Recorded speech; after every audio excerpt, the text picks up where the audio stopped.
Sí, licenciada, buena tarde. Muchas gracias, muy amables. Bueno, vamos a tener una pequeña retroalimentación de Administrativo 1 para que podamos tener fresca la información para poder estar en sintonía en Administrativo 2. Esto es para que podamos tener el mismo criterio. Vamos a hablar aquí acerca de lo que es la administración pública. Los criterios para establecer un concepto de administración pública sería la administración como un ejercicio de una actividad para la realización de fines. También se podría decir que la administración como una actividad equivalente a la del gobierno. La administración como actividad subordinada del gobierno, como una actividad total del Estado, como una actividad en uno de los poderes del Estado, como el hacer y omitir del Estado. Cuando estamos hablando aquí en una actividad de uno de los poderes del Estado, no quiere decir que solamente se va a aplicar a un poder, sino recuérdense que nosotros tenemos 3 poderes y a cualquiera de los 3 poderes se le puede, es esta actividad, ¿verdad? Es para la aplicación de esta actividad. Y también está como función de la conservación y perfeccionamiento del organismo estatal, como actividad estatal que no es legislación ni justicia, la administración según su contenido y efectos, la administración como una actividad de órganos ejecutivos dependientes y criterio aceptado. Es la actividad concreta, práctica, desarrollada por el Estado para la inmediata obtención de sus objetivos. Como nos damos cuenta y estábamos hablando nosotros cuando pedimos una opinión acerca de lo que es la administración pública, rápido se nos viene a la mente lo que es el gobierno, ¿verdad? Por eso teníamos la pregunta de qué pensaban ustedes del gobierno. Y cada uno tiene una apreciación distinta. Sin embargo, al final del camino todos vamos a establecer un mismo criterio.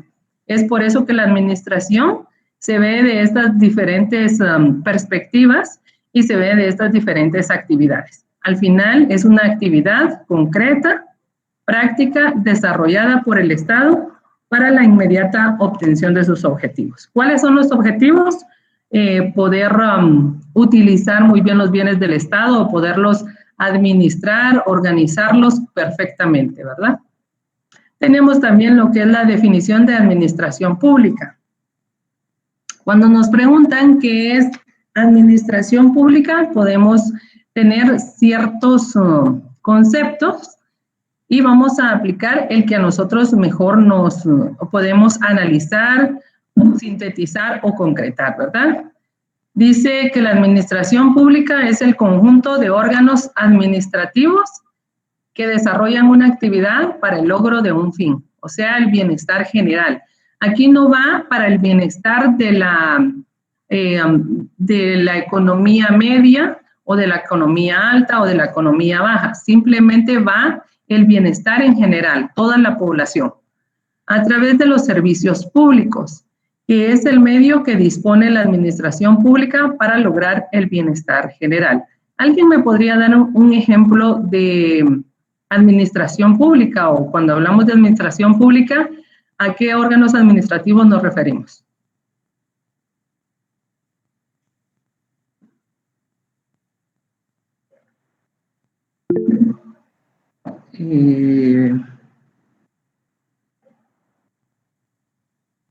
Los servicios de salud pública. Los servicios de salud, muy bien. Fíjense que no puedo estar leyendo los mensajes porque estoy presentando. Ajá, muchas gracias, Stanley, a los ministerios y sus dependencias. Muy bien.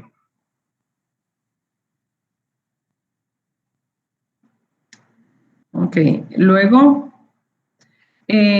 dice que regula en su estructura y funcionamiento, normalmente por el derecho administrativo. Es la actividad que desarrolla el Estado a través de sus organismos. Aquí tenemos los 3 organismos, legislativo, ejecutivo y judicial. Lo que estábamos hablando, ¿verdad? Aunque estemos hablando de un organismo, no quiere decir que únicamente se va a aplicar a una entidad, sino que tienen que ser a los 3. Desde el punto de vista objetivo, se conceptualiza a la administración pública como la actividad que de manera concreta, inmediata, continua y espontánea realizan los órganos del Estado para atender los intereses públicos. Para Fraga, la administración desde el punto de vista formal es la parte más importante, pues es donde se haya depositada la soberanía del Estado, o sea, el organismo ejecutivo. Cuando nosotros vamos a ejercer nuestro derecho o hasta cierto punto obligación de lo que es el sufragio, con el voto elegimos a nuestros gobernantes, nosotros estamos actuando o estamos haciendo uso de lo que Fraga indica, ¿verdad? De la soberanía del Estado. Nosotros la hacemos palpable, nosotros elegimos a la gobernación o al gobierno que nos va perdón, la redundancia, a gobernar en esos momentos, ¿verdad? Entonces, por eso es que nosotros somos simplemente las personas que hasta cierto punto se podría decir somos cómplices, somos culpables o somos las entes importantes para que el gobierno funcione o no funcione. Yo estaba escuchando hace unos días, por ejemplo, cuando estaba lo que era el paro del transporte. No sé si ustedes vieron en las noticias que el mismo presidente de transportes mandó a quitar a los tuctuqueros que eran puestos por cierto grupo. Entonces, ahí es donde nosotros ejercemos cierto poder que nos ha sido conferido, porque decía que eran todos los transportistas los que estaban haciendo el paro. Sin embargo, los que están agremiados a esa entidad fueron los que fueron a quitar al grupo que había sido puesto políticamente por otras personas para llamar la atención a cierto sector, y entonces ahí se da un problema, ¿verdad? Porque ahí es donde se está dando el choque entre una misma especie o entre un mismo organismo o una misma entidad o una misma institución donde ellos mismos están creando y teniendo los problemas. Es importante esta parte de la administración pública que sea otorgada a personas capaces o idóneas para que puedan desarrollarlo y que sea un buen país, ¿verdad? O que sea un buen gobierno, como estaban diciendo que era el peor de los gobiernos, el gobierno que estábamos viviendo actualmente. Sin embargo, hay muchos problemas que no permiten que el desarrollo se dé por ciertas situaciones, ¿verdad? Y parte de los problemas sería la corrupción que continuamente se habla. Luego tenemos los elementos de la administración pública, que sería el elemento humano. Este se refiere a las personas que trabajan en la administración pública. El elemento territorial, que se refiere a las organizaciones que trabaja la administración en todo el territorio nacional. El elemento técnico, que se refiere a una serie de recursos que trabaja la administración pública, siendo ellos el presupuesto, la contabilidad, estadística, archivos, registros, planificación, capacitación, informática y propaganda. Aquí en el elemento técnico, ¿alguien me puede dar algún ejemplo?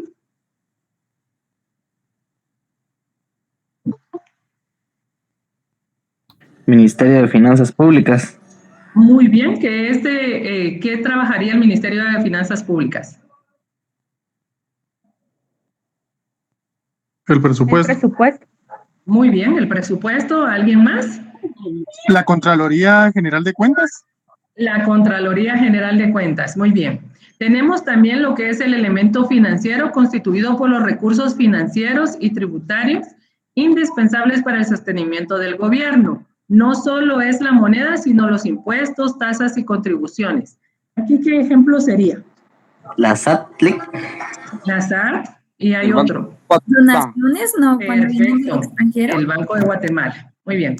En el elemento jurídico constituido por las normas legales que sirven de fundamento a las actividades y decisiones de funcionarios y empleados. La Constitución, leyes constitucionales, leyes del Congreso de la República, decretos, acuerdos dictados por el presidente de la República. Este elemento jurídico lo vamos a ver más adelante y tenemos que ejemplificarlo y utilizar lo que es la Constitución Política de la República de Guatemala.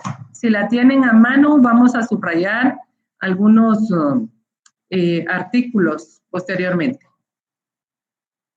Tenemos las clases de la administración pública, que sería la administración de planificación, que implica ver hacia el futuro, hacer un estudio con todos los métodos y técnicas y las necesidades de las soluciones y las necesidades. En general, la planificación que establece las necesidades y soluciones para cubrir estas necesidades.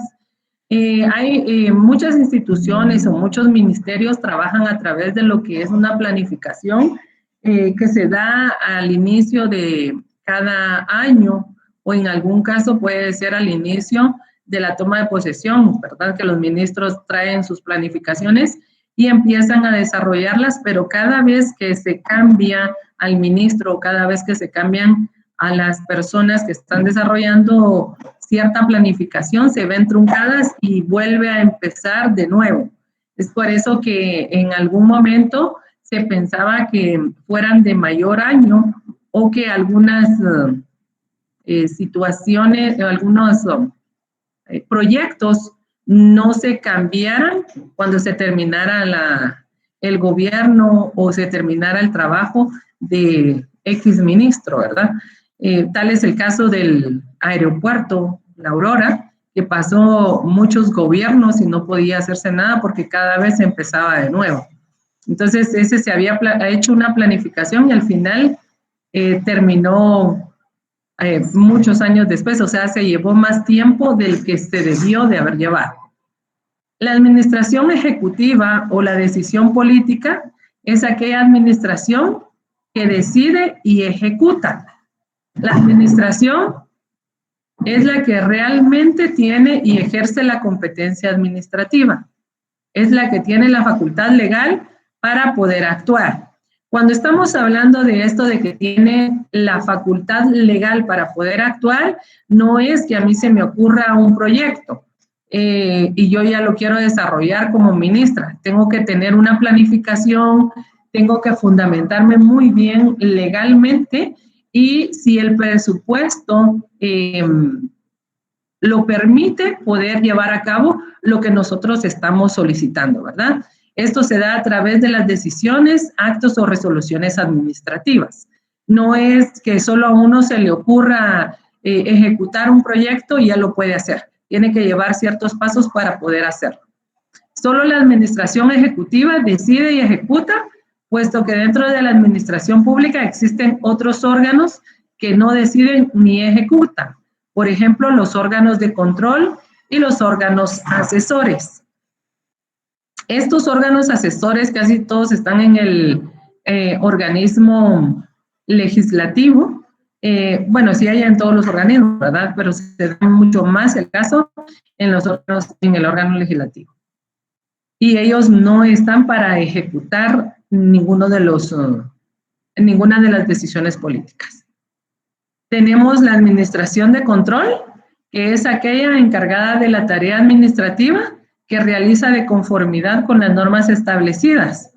Y se trata de órganos con independencia de funciones. Dentro de estos órganos encontramos a la Contraloría de Cuentas, que es la encargada de vigilar que los empleados y funcionarios públicos manejen los fondos públicos con probidad y conformidad con las normas y procedimientos establecidos.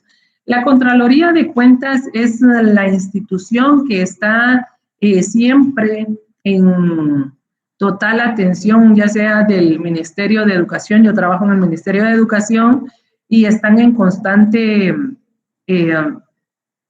supervisión o revisión de que los docentes lleguemos a trabajar, de que los fondos que se han establecido o se han colocado para ciertos gastos sean utilizados para el rubro que se está solicitando, ¿verdad? Casi siempre en algunas instituciones existen los problemas de que si solicitan un presupuesto para salarios y les sobra lo ocupan para mantenimiento o remozamiento. Estos problemas causan malas decisiones y mal uso del presupuesto que se da, y ahí es donde entra la Contraloría de Cuentas a darle sanciones a los empleados o a los funcionarios que manejan estos fondos públicos, ¿verdad? Porque deben de ser utilizados para lo que se estableció según la ley de control. El Procurador de los Derechos Humanos también está entre lo que es la administración de control, y este vigila y garantiza que los funcionarios públicos respeten los derechos humanos garantizados por la Constitución Política de la República de Guatemala y los convenios internacionales, la Corte de Constitucionalidad. Aquí recordemos que se dan muchísimos problemas en lo que respecta al uso medido y desmedido de los derechos humanos, porque nosotros debemos establecer que los derechos de la otra persona empiezan cuando terminan los míos. Entonces, hay muchos funcionarios públicos que únicamente les interesa que se cumplan o se respeten sus propios derechos, pero ellos están violando los derechos de otras personas. Entonces, es importante tomar en cuenta esa parte. También dice que la Corte de Constitucionalidad vigila que los funcionarios públicos respeten los preceptos constitucionales. El Congreso de la República, que controla la actividad de los ministros de Estado a través de juicio político o interpelaciones. Estas interpelaciones últimamente no han sido muy objetivas. No sé si alguno de ustedes tiene algo que decir acerca de las interpelaciones o de el control que ejerce el Congreso de la República, que quiera opinar.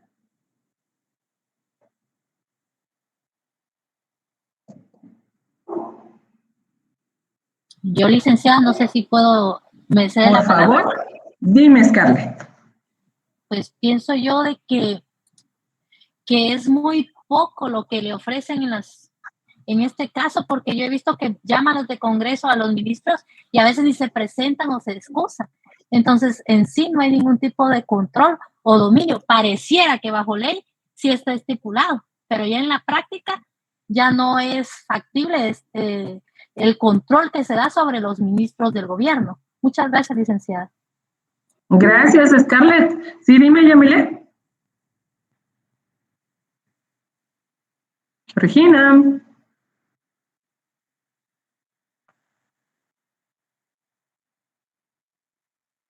Georgina, creo que se te activó la manita.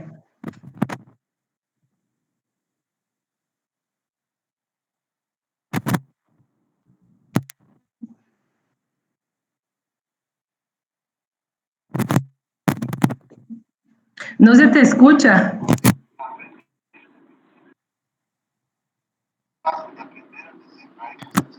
No sé si me cede la palabra un momentito, Linda. Ok, dale, Ronnie, en lo que arregla su micrófono, Yamile.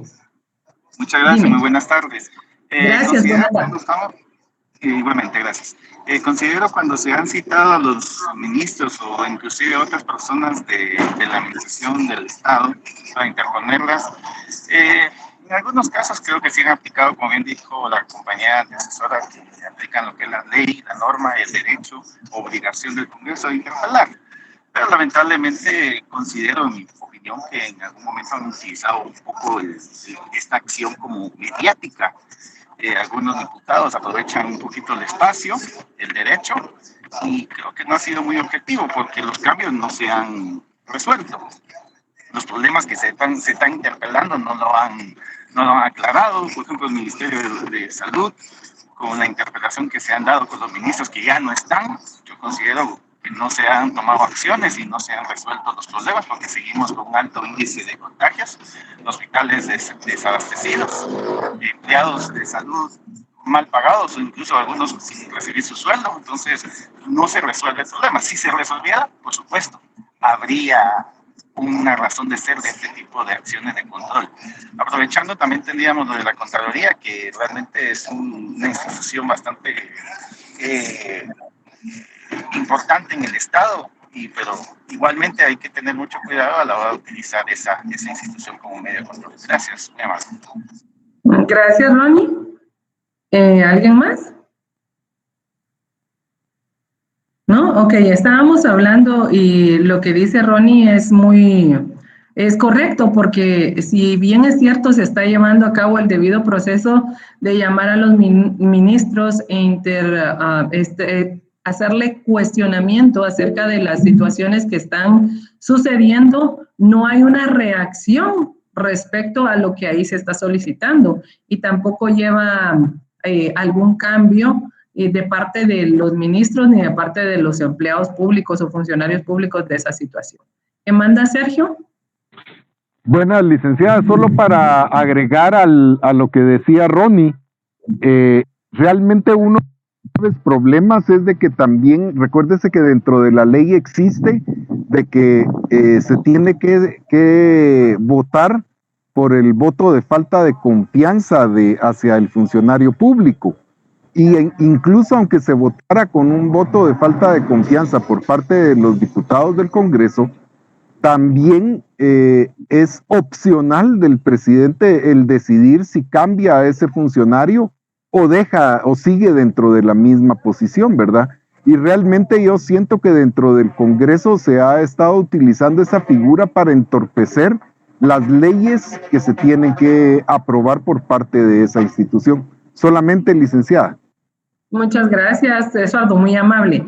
Tienes toda la razón. Se está haciendo lo que se debe de hacer, pero al final de cuentas no está llenando el requisito, no está llegando a donde debe estar el funcionamiento.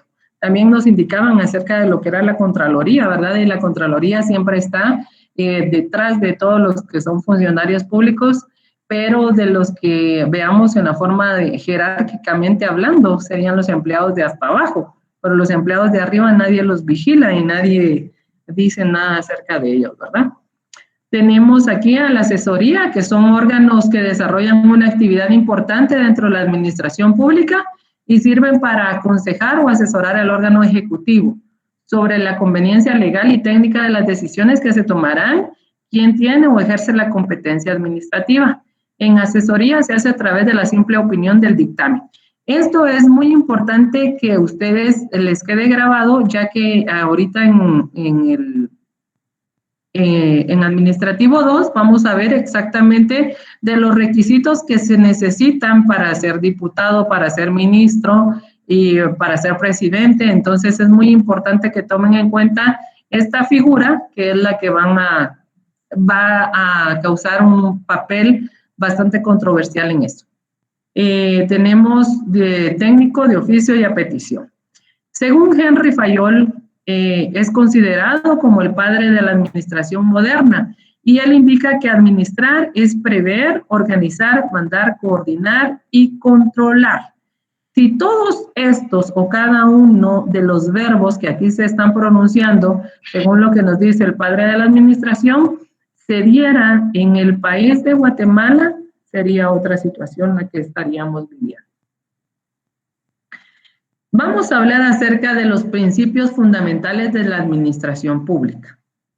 Tenemos varios principios, pero los más importantes son el principio de legalidad, que aquí necesito que tengan su constitución política a la mano, porque vamos a subrayar estos artículos. Y le vamos a poner encima del epígrafe principio de legalidad y principio de juridicidad. El principio de legalidad, lo fundamental es la norma y la administración no puede actuar si no existe en el ordenamiento jurídico una norma legal que le otorgue competencia para poder actuar. Artículo 239 de la Constitución Política de la República de Guatemala. También tenemos el artículo 101 del decreto 12-2002 del Código Municipal. Y tenemos el artículo 28 de la Constitución, que es el derecho de petición. El artículo 154 de la Constitución, y que es la función pública, y el artículo 152, que es del ejercicio del poder que proviene del pueblo, que estábamos hablando de lo que era la soberanía. estos artículos necesito que ustedes los vayan a rotular o que los vayan a subrayar para que ustedes, cuando yo les indique cuál es el principio de legalidad, sepan exactamente dónde encontrarlos, ¿verdad? Y puedan fundamentarse correctamente. Luego tenemos el principio de juridicidad. Es la sujeción integral de derecho de los órganos del Estado, centralizados, descentralizados y autónomos, tanto en su ser como en su obrar. Implica que las autoridades administrativas deben actuar con sujeción a los principios generales del derecho. Según Cabanellas, considera a la juridicidad como una tendencia a la aplicación del derecho estricto en materia política y social. Algunos autores utilizan la palabra de juridicidad y juridicidad y les dan el mismo significado. Sin embargo, lo correcto es utilizar la palabra de juridicidad, la cual nuestra Constitución Política de la República de Guatemala la tiene plasmada en su artículo 221. ¿Alguno de ustedes tiene la Constitución para que nos pueda leer ese artículo? Con gusto, licenciada, ¿me escucha? Un poquito más fuerte. Ay, no sé qué le está pasando a mi micrófono, estaba funcionando bien. ¿Y ahora? Ahora sí. Gracias. Artículo 221. Tribunal de lo Contencioso Administrativo. Su función es de contralor de la juridicidad de la administración pública y tiene atribuciones para conocer en caso de contienda con actos o resoluciones de la administración y de las entidades descentralizadas y autónomas del Estado, así como en los casos de controversias derivadas de contratos y concesiones administrativas. Para ocurrir a este tribunal, no será necesario ningún pago o caución previa. Sin embargo, la ley podrá establecer determinadas situaciones en las que el recurrente tenga en pagar intereses a la tasa corriente sobre los impuestos que haya discutido o impugnado y cuyo pago al fisco se demoró en virtud del recurso. Contra las resoluciones y autos que pongan fin al proceso, puede interponerse el recurso de casación. Ok, muchas gracias. Aquí esto es lo que nos va a fundamentar el principio de juridicidad que establece en la administración pública y lo que es en el contencioso administrativo, ¿verdad? Que eso ya ustedes lo van a estar desarrollando en los procesales, pero colóquenle a la par del epígrafe, principio de juridicidad, artículo 221. Establece un orden en la actuación de la administración pública. Estos son los principios fundamentales. Primero, las normas jurídicas. Cuando vamos a hablar de la juridicidad, aquí en el principio de legalidad nos está diciendo que lo único que va a servir es la ley. Y si no hay ley, no existe principio de legalidad. En cambio, en el principio de juridicidad, primero establece la actuación de la administración pública, primero van las normas jurídicas. En caso de ausencia de las mismas, se resuelve bajo los principios del derecho, o bien en las instituciones doctrinarias del derecho administrativo. Esa es la diferencia que hay entre el principio de legalidad y de juridicidad. El principio de legalidad debe someter su actuación a una norma, y si no hay norma, no puede actuar. Y el principio de juridicidad, si tiene que buscar la norma y a falta de ella, aplicar los principios generales y por último, las instituciones doctrinarias. Existen dos violaciones a los principios de legalidad y juridicidad, y estos principios son actos administrativos que sea válido y perfecto. Es necesario que contengan algunos requisitos de forma y de fondo. Si no contiene tales requisitos, el acto administrativo se convierte en un acto anulable y según el grado de la importancia puede convertirse en un acto viciado o de nulidad relativa. Y esta clase de acto que aparecen las figuras como son el abuso y la desviación del poder de los agentes públicos. Básicamente se trata de la violación de los principios de legalidad y juridicidad en el actuar administrativo y aparecen los actos violatorios que son el agente público que actúa con abuso de poder o desviación de poder. Un ejemplo muy claro de lo que es el abuso de poder podría ser el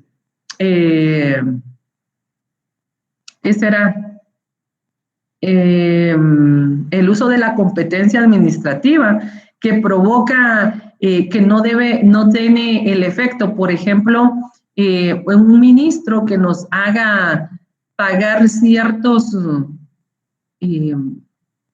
impuestos sobre algo. Ellos no son los que establecen esta situación. Sin embargo, se ha dado la situación que en algunos parte del territorio, más que todo en el área rural, se dan cobros desmedidos en las municipalidades.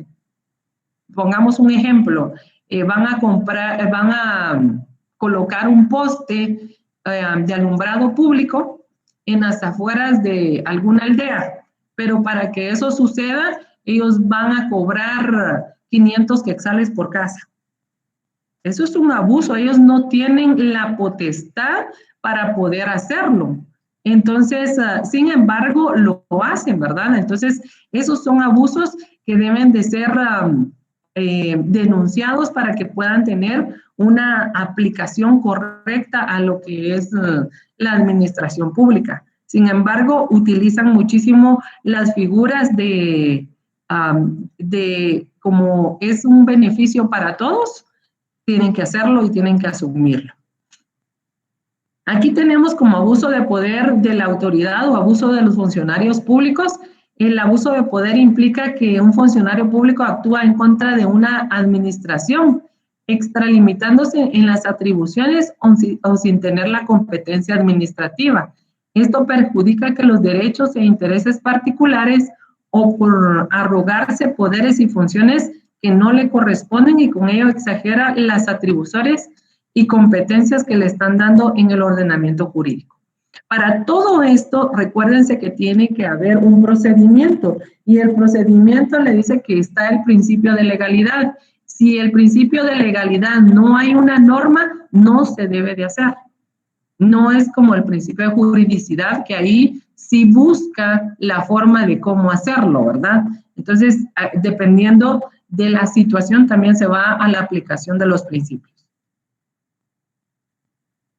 En la desviación del poder se dice que implica la acción o el efecto de desviar. En este caso, las atribuciones que le están conferidas a un funcionario las desvía y con ello lesiona los derechos e intereses de los particulares. Si yo necesito que se tome en cuenta y voy con el Ministerio de Cultura y Deportes, por ejemplo, lo que se dio en el uso del Teatro Nacional utilizado como una pista de motocross.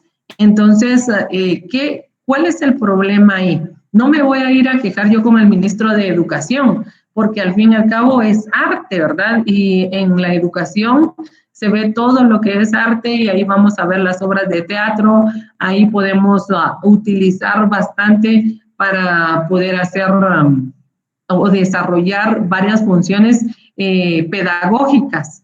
Entonces, ahí hay una desviación de poder. Cuando yo voy a interponer mi queja, le voy a decir, mire, ¿por qué están utilizando esto? Y hago la queja en el Ministerio de Educación. O sea, sí lo utilizo, sí lo hago, pero me están desviando a la persona que corresponde poder tomar en cuenta o poder dar una solución o una resolución.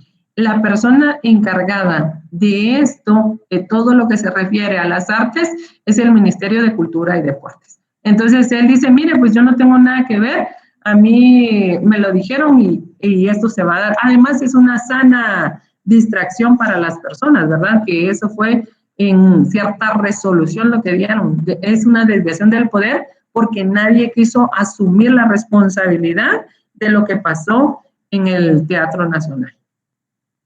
¿Alguna pregunta? Rita, ¿puedo hacer una pregunta? Por favor. Sobre el principio de legalidad en el 239, siendo un principio constitucional, este es en materia tributaria. Ajá. Pues, porque es muy claro al decirlo. ¿Este se tomaría supletoriamente para otros ámbitos, licenciada? Porque acuérdate que estamos hablando de lo que es derecho administrativo y esto únicamente lo vamos a aplicar en el momento que nos corresponde, porque estamos buscando un fundamento y estamos hablando de la legalidad o el fundamento que nos corresponde, ¿verdad? Correcto. Gracias, Lee. Ok, igual, fíjense que cuando nosotros vamos a utilizar, bueno, también en materia penal, lo que siempre utilizamos es el artículo 28, derecho de petición. El derecho de petición, ese sirve para todo. Entonces, como parte de la población, es un artículo que debemos de saberlo y lo podemos aplicar a cualquier materia. Y este nos da un resultado correcto, ¿verdad? Porque nosotros tenemos derecho a pedir. Que se nos conceda es otra cosa, ¿verdad? Pero a pedir siempre vamos a estar. Permíteme, ahorita veo. Entre las clases puede entrar asesoría. Vamos a ver. Sergio, dime, Sergio. Licenciada, disculpe, una consulta. El cobro que hace la municipalidad de Antigua por poderse estacionar en la ciudad, eso lo están escondiendo como un arbitrio. Y eso podría ser catalogado como lo que usted mencionaba, ¿verdad? El abuso de poder. Así es. Fíjate que lo que pasa es que ahí vamos a la aplicación de los principios, ¿verdad? Y tenemos el principio de juridicidad. Y en el principio de juridicidad, que es donde siempre se coloca, ellos dice ahí en materia municipal, ¿viste que pusimos aquí en el de legalidad? Que dice el decreto 12/2002, Código Municipal. Entonces, la mayoría se fundamenta en estos. Entonces, hay que leerlo para ver si este cobro puede ser fundamentado en este decreto. Si no, también se daría como un abuso de poder. ¿Qué manda, Ronnie? Perdón la intervención nuevamente, Lida. Quizás en ese arbitrio que está cobrando la municipalidad o cualquier otra municipalidad, yo considero, no lo he investigado, pero sí es un buen tema es que debería estar aprobado con una ley. Exacto. Debería estar aprobado en una ley por parte del Congreso, porque es el único que puede imponer impuestos, arbitrios y cobros especiales, según el artículo 269 estoy leyendo. Exacto, pero ¿te recuerdas que estábamos hablando exactamente de lo que era la soberanía de los elementos del derecho? En donde si la población, el territorio, si la población no dice absolutamente nada, va a seguir el abuso de poder cobrándonos a todos. Yo como persona fuera de, no con legalidad, porque no he estudiado, no, como dices tú, no he visto exactamente el fundamento legal que utilizan para los cobros. Cada vez que hay un evento ahí en Antigua, te cobran. O sea, hay como 3 puestos donde vas pagando. Por ejemplo, en Semana Santa, primero te cobran 5 quetzales, luego te cobran 10 y en la entrada te cobran 20. Para poder tener un marbete, para poder estacionarte en los alrededores, ¿verdad? Sería muy bueno leer el fundamento legal o la aplicación del principio que están utilizando para poder hacer estos cobros. Muchísimas gracias, Ronnie. Es una muy buena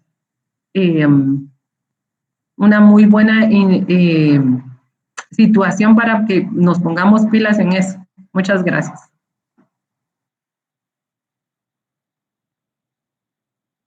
¿Alguien más? ¿No? Ok, luego tenemos... Licenciada, buenas noches. ¿Qué manda? Con una consulta, si se contrata a una persona en el renglón 020, 29 para que cumpla ciertas labores, por ejemplo, que fuera piloto. Y el jefe de este piloto, el día viernes, por decirle algo, el día sábado le dijera, mire, necesito que me vaya a dejar a una discoteca tal o algo así y que venga a traerme a las 3, 2 de la mañana. ¿Eso cómo podríamos tipificarlo? Como abuso de poder. Como abuso de poder. Exactamente, porque recuérdate que cuando a ti te contratan, te dan tus atribuciones. Y yo no creo que haya alguien que le contraten un chofer para llevarlo a una disco. Y o sea, no está entre las atribuciones, ¿vale? Tendría que revisar las atribuciones de la contratación, pero si te dice de llevarlo y dejarlo en todas partes, recuérdate que hay ciertos ministerios donde vienen personas de afuera y donde ahí sí, obviamente, ¿verdad? Las personas que vienen tienen que llevarlas a distraerse. Entonces ahí sí podría, pero tampoco están las atribuciones directamente de decirte que lo tienes que llevar a eso, sino te dice que debes de llevar a alguna persona. Hay que revisar las atribuciones de la contratación para poder hacerlo. Eso lo vamos a ver en las próximas, en lo que son los contratos del Estado. Muchísimas gracias, licenciada. Gracias, Virte. Bueno, esto era lo que teníamos pendiente, que habíamos visto y tenían una tarea de que era la definición de derecho administrativo. Derecho administrativo es una rama del derecho público que estudia el conjunto de normas jurídicas, principios, doctrinas e instituciones que regulan las relaciones entre el Estado y los particulares, la administración pública y su organización y los medios de control, así como los procedimientos para la solución de conflictos que surjan entre ellos mismos. Esto es lo que yo les estaba explicando a ustedes para armar sus propias definiciones. Todo lo que yo tengo en letra minúscula es lo que siempre va a estar en todas las definiciones que a ustedes les hagan. Y luego, lo que está en letra mayúscula es lo que corresponde directamente a lo que les estoy solicitando. Estas son las dos partes que siempre va a tener una definición. Para nosotros, para términos generales, vamos a utilizar que la definición de derecho administrativo es aquella que regula las relaciones entre el Estado y los particulares, la administración pública, su organización y sus medios de control. Ya vimos anteriormente los medios de control, así como los procedimientos para solución de conflictos que surjan entre ellos mismos. La relación del derecho administrativo con otras ciencias y con otras disciplinas.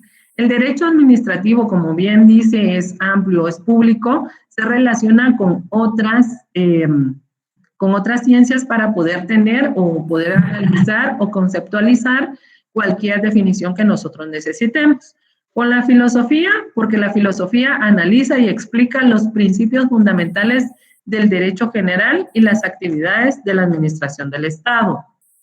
Con la sociología es muy importante, el hombre por naturaleza es social, porque analiza y explica el derecho como un producto social, sus causas y su desarrollo, así como la transformación del derecho y su aplicación y positividad. Con la ciencia política, porque esta ciencia estudia la naturaleza del Estado, organización humana y las personas que integran su condición de ciudadanos, ya que la ciencia política estudia la administración del poder que regirá la forma de los gobernantes y que prestan los servicios de los administrados. Aquí en la ciencia política a mí me gusta muchísimo hacer énfasis de que la política en sí no es mala. Lo que lo hace mal es el uso que cada uno le da o cree que tiene idea de poder aplicarlo. La política es muy buena siempre y cuando se pueda utilizar de la manera correcta, se pueda analizar y concretar para la administración. La política es muy importante si se sabe manejar adecuada y apropiadamente, ¿verdad? Esto es muy importante tomarlo en cuenta y a ustedes en lo que es la clase de lógica y las filosofías les va a servir muchísimo para que puedan tener la forma de conceptualizar lo que es la política. Les recomiendo que pongan mucha atención a lo que son estas clases que son súper aburridas, pero son sumamente importantes para poder tomar decisiones o poder analizar lo que necesitamos decir. No podemos ser así como ¿dónde vas, Vicente?, ¿dónde va toda la gente?, sino que debemos de tener el criterio propio para poder decir el por qué vamos a hacer ciertas funciones o por qué vamos a pertenecer a ciertos grupos, ¿verdad? Tener la conciencia plena en un análisis total. Luego tenemos con el derecho constitucional, porque la Constitución Política de la República de Guatemala establece el marco jurídico para el desenvolvimiento de la administración pública e impone limitaciones a la misma. Aquí, recuérdese que todo el mundo puede hacer todos los organismos, todas las leyes que quiere, pero encima de la Constitución Política de la República de Guatemala, nada. Todo es nulo ipso iure. El derecho penal, porque establece normas que van a tipificar como delitos determinadas conductas de los funcionarios públicos y los particulares contra la administración pública. Aquí cuando hablamos de esto es un poquito delicado porque nosotros como funcionarios públicos, si ustedes leen el procesal, cuando vamos a tipificar un delito, a los funcionarios públicos se les da las 2/3 partes más para que puedan estar en lo que es la sentencia, ¿verdad? Entonces, es bien importante tomar en cuenta de que el derecho penal nos va a limitar o nos va a decir hasta dónde podemos llegar. También está con el derecho procesal, derecho internacional, el derecho civil, el derecho mercantil, el derecho laboral, derecho financiero y el derecho tributario. Las características del derecho administrativo, que es un derecho joven, porque nace de la Revolución Francesa como producto del surgimiento del Estado de Derecho. Es autónomo porque tiene sus propios principios, sistemas, procesos, características y fuentes, y no depende de la existencia de cualquier otra rama del derecho para poder subsistir por sí sola. Es subordinado porque siempre es subordinado por la Constitución Política de la República de Guatemala. Es un derecho no codificado porque no existe un mismo cuerpo legal que regule todos los preceptos, principios fundamentales, pues estos se encuentran dispersos en varias leyes. No es lo mismo que trabajamos, por ejemplo, los maestros. Los maestros me pueden decir qué reglamento, qué ley o qué código tenemos nosotros para nuestra aplicación.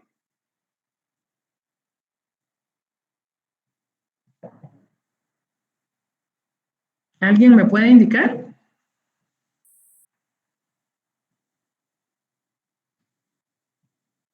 ¿El Código Civil, licenciada? No, no es el Código Civil. ¿La ley de lo contencioso administrativo?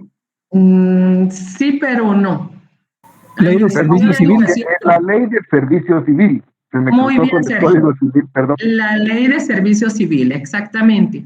Nosotros los maestros estamos regidos por la ley de servicio civil, que es la que en realidad debemos de utilizar para cualquier situación para nosotros. Una preguntita, yo estoy viendo que estoy ingresando, ¿no se han podido loguear ustedes? Hay muchas personas que entraron automáticamente. ¿Cómo lo hicieron? Licenciada, disculpe, quería hacerle una consulta. Ajá. Fíjese que el día de hoy yo tuve un problema con mi asignación. Yo tenía su clase asignada, revisé mis cursos, me envió el código de confirmación, pero hoy revisé mi asignación y automáticamente me habían quitado de su clase. Entonces yo ya envié un correo a coordinación, pero yo no sé si puedo, bueno, yo entregué mi tarea del día de hoy, pero no sé si puedo seguir entregando mis tareas porque mis demás cursos están en esta sección. Ok, no hay ningún problema. Arréglalo y con mucho gusto yo guardo tu nota, no hay problema. Pero lo tienes que hacer antes de.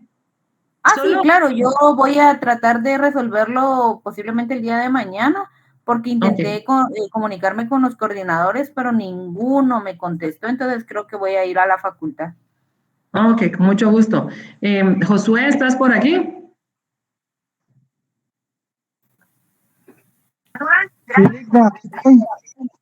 Gracias, Josué. Mira, tú serías tan amable de preguntar en la facultad por qué no se pueden loguear automáticamente los estudiantes.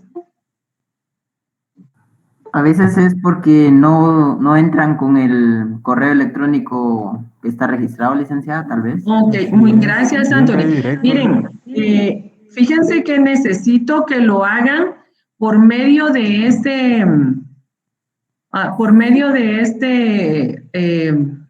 correo que ustedes dieron, porque cuando yo estoy presentando, no estoy verificando y según veo, no puede entrar Josué con el correo, con el mismo. Entonces necesito que lo hagan porque si no esperan mucho tiempo. Sí, yo creo que los compañeros tienen que entrar con el correo que registraron en la facultad. Exacto, Entonces, eso si estamos entran con viendo. el correo. Sí, yo creo que a algunos ya les llegó en el calendario de Google, a los que sí tienen el correo registrado, a los que no. Licenciada, buenas noches. Fíjese que yo sí lo tengo logueado con mi correo universitario directamente, pero al menos de su clase no he recibido ninguna notificación para yo poderme loguear directo, por ejemplo, como la clase que tenemos después de la suya, ¿verdad? Que sería procesal penal. Por lo menos de esa sí he recibido notificaciones y agendado en mi calendar y toda la cosa, pero de la suya por lo menos no he recibido ni en clase ni directamente